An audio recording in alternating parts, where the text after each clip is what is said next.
All right, next up, box number 2. I'm assuming these are all in the same box. They're all Lambert Associate cars.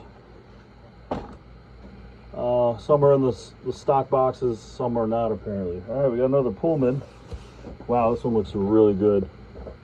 Washington Square with the window stuff. I can't remember what it's called. Window glazing, with the window glazing.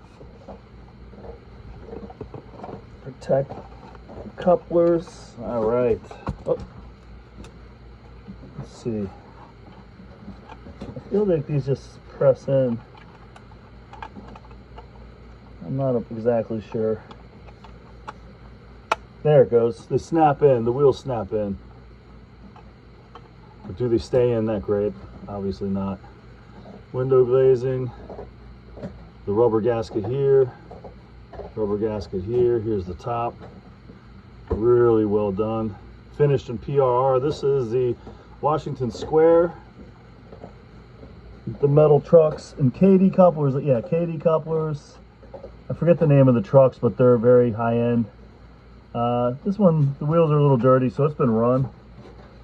But again, Dad had a train layout featured at the National Geographic Museum in DC in the late 80s or early 90s.